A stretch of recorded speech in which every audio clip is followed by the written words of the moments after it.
folks. Xavier University in New Orleans. They're more known for turning out students who go into science, becoming doctors and scientists. Well, this year they became the first HBCU ever to win a national championship in cheering. This took place, of course, in the NAIA competition. They also achieved the highest point total ever in the event's history. Joining us right now is head coach Glenn A. Caston. He joins us right now, along with cheer captains Teddy Reed, Madison Clay, Agyaman Yaboa. Okay. They join us. How y'all doing? Is that right? Is it Ya? Yes, that's right. Okay. Don't pronounce the rest. Oh. It's pronounced Ya Agyaman Yaboa. Agyaman Yaboa. Got it. All right, cool. My folks did not give me the phonetic spelling like they were supposed to do. It's all good. So let's get right to it. First of all, how many folks were y'all competing against? Whoa.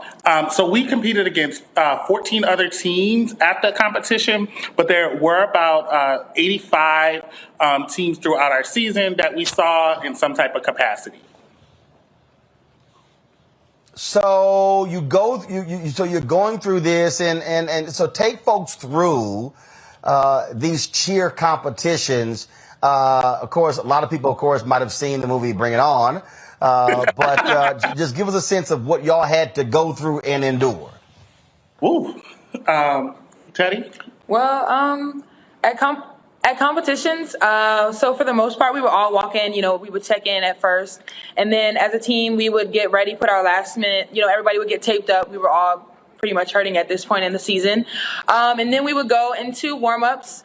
Do our warm-up. We would have go through our stunts, go through tumbling, jumps, pyramid, and we always made sure we had dance so that we could get our energy up before we actually went on the mat.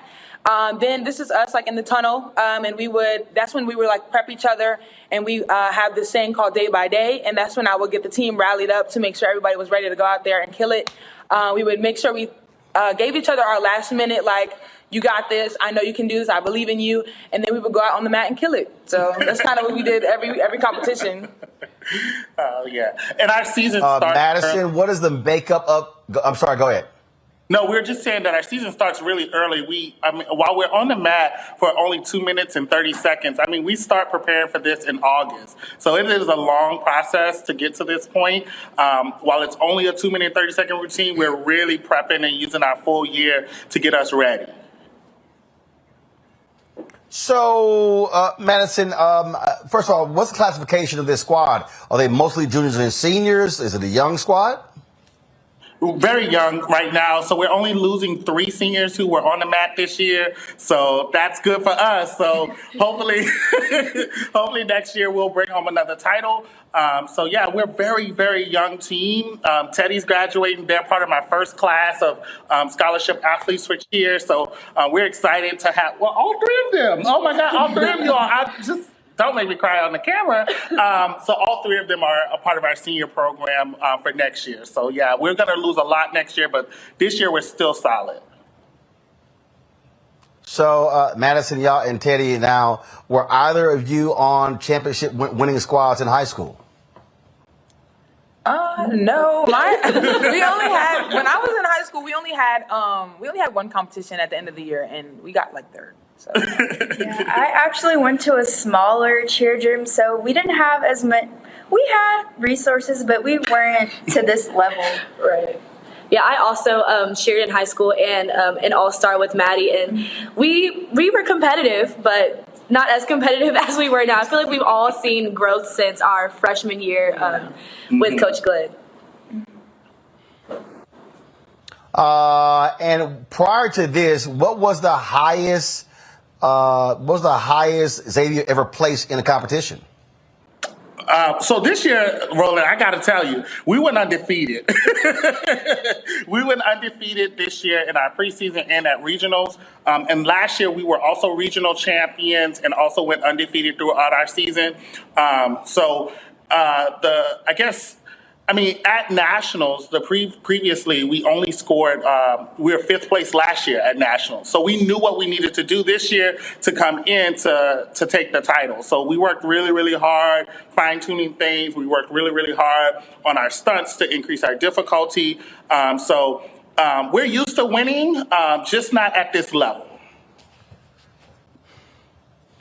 Questions for my panel. Lauren, I got a feeling you were not on the cheer squad in high school. Oh, no, not at all. I'm on the side watching. Okay, you don't have to worry about me competing with you, I'll tell you that. I was wondering the same thing that you'd asked Roland about how well you guys had done in previous years, but also who did you beat? Who did y'all beat this year? Who came in second and third? Indiana Westland was second, and then St. Ambrose, they were third. The way that it works, there's a day one score and a day two score. So day one, we're actually in second, and St. Ambrose was in first. And then the next day, we rose to the occasion. So they could tell you what it took to get there that night before.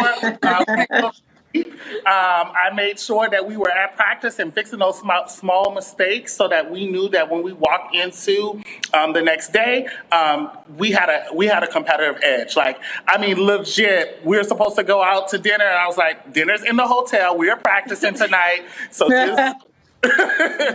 That's great. That's great. Thanks so much. Yeah. It's all really close. First of all, I go to DeMario next, and DeMario, you didn't actually play much on the football field, so you probably spent more time watching cheerleaders. So you probably have what's the question? See, DeMario, that's why you're muted. Can you hear me now? Yeah, now we can hear you. He hating on me because I'm an Omega and I went to play football at University of Oklahoma. We used to spank A&M all the time. So that's why he be hating on me. No, y'all didn't. No, y'all didn't. Hey, what's wrong with watching cheerleaders? What's wrong with watching cheerleaders? I think that's a pretty good thing to do. Listen, This is an amazing story. It is. The point is you were not playing. But go ahead and ask your question. See my old ring. You don't get we have them too. We got two. Hey, DeMario, you see this ring? Alpha. Let me talk to the cheerleaders, man. Let me talk to the champions. And DeMario, just so you know, tomorrow's my 35th alpha-versary. So you better go and ask your question before it get funky up in here. See how he be doing. Let me talk to these championship women and this championship coach. I'm proud of all of y'all. Y'all bringing it home to an HBCU. That's what's up. And I like what you said, Coach. Second place, you need to get your team together. I ain't gonna ask you what you said because you can say it on TV, but I know you did what's necessary so it could come out. I'm just proud of you all. And as athletes, my wife was a cheerleader, and as an athlete, do you guys still find that people don't understand how much athleticism it takes to do what you do? And then you talked about your injuries. Do people now understand the type of injuries, the sprained ankles, the knee twist, ACLs? Talk a little bit about the sacrifice that you have to do, and it's not just about football and basketball players dealing with those type of injuries. I would say I think a lot of people don't see it as much of a sport since it's so fun to watch, and we're smiling like other sports, right? Since it's also a performance, but we've had so many injuries. I've personally had 3 concussions, so it's a dangerous sport as well. It's just also entertaining. Also, to add on to that, I feel like most people don't realize that cheer is never out of season. So even though we might not be competing, we're still cheering on basketball and volleyball. And when basketball's over, then we're showing up to the baseball games. And when baseball's over, then we're getting ready for our season. So there's never really an off period.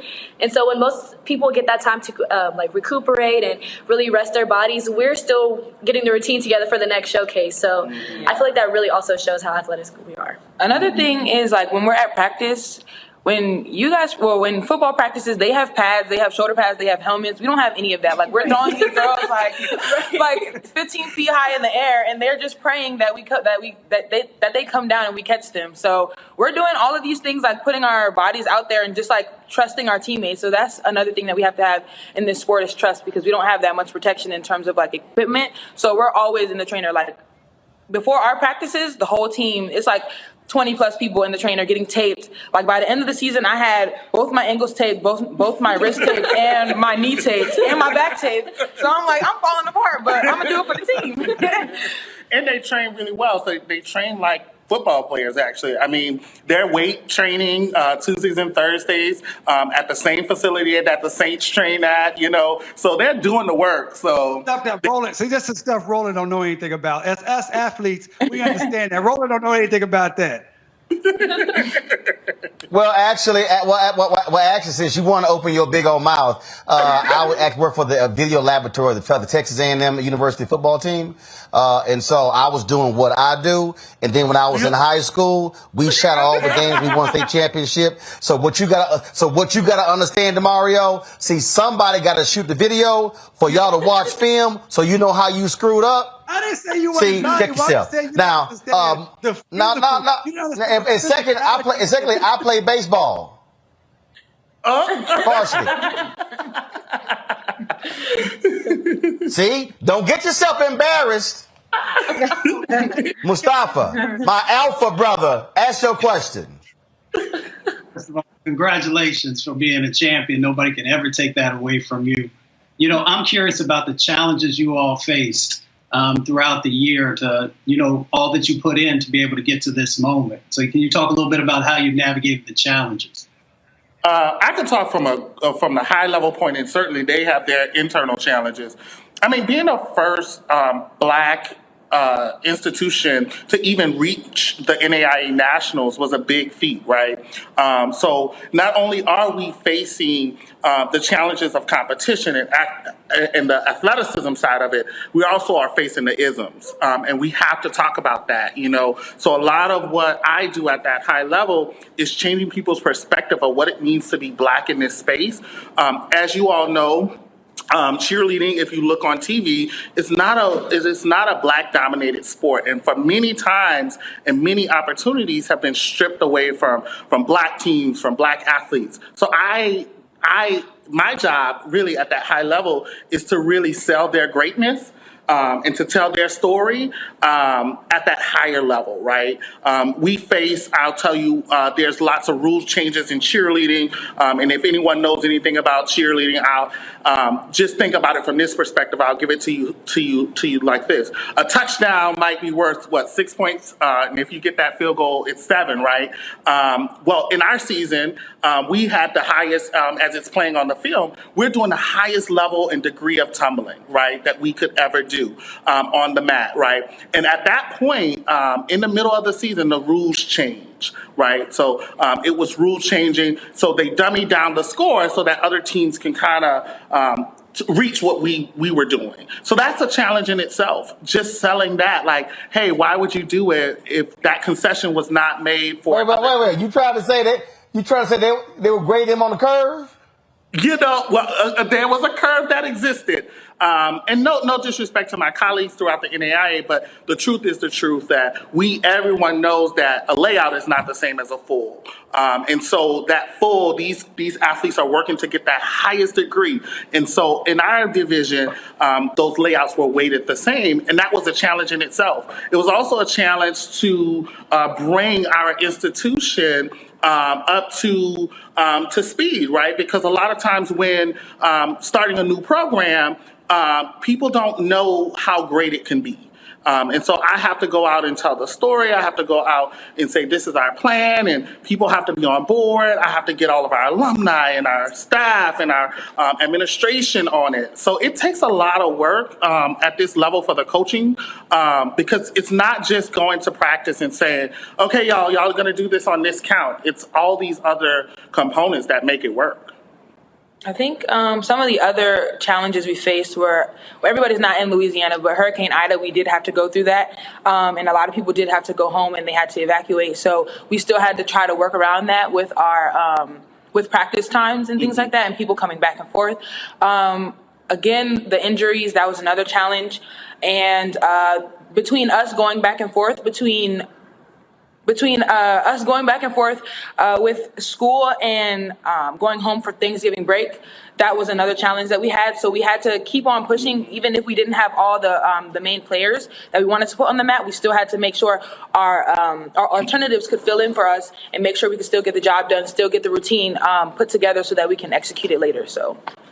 Going back to what Coach Glenn said, I always tell people this all the time, like the competitive program at Xavier is only as old as the 3 of our college careers. Like it's only been 3 years. So everything is the first annual this, the first annual that. Like we're literally coming up with this as we go. Like we're learning as we go. So a lot of programs have been established for years and years and they have protocol for everything. But there's been times where like we're sitting at Coach's office like, okay, so this is the first time this happened. What do we do? And we're like, we don't know. We don't have any examples. We don't know what to do. So we're just kind of like coming up with everything as we go. So I just also attest to like a lot of different things we've had to do.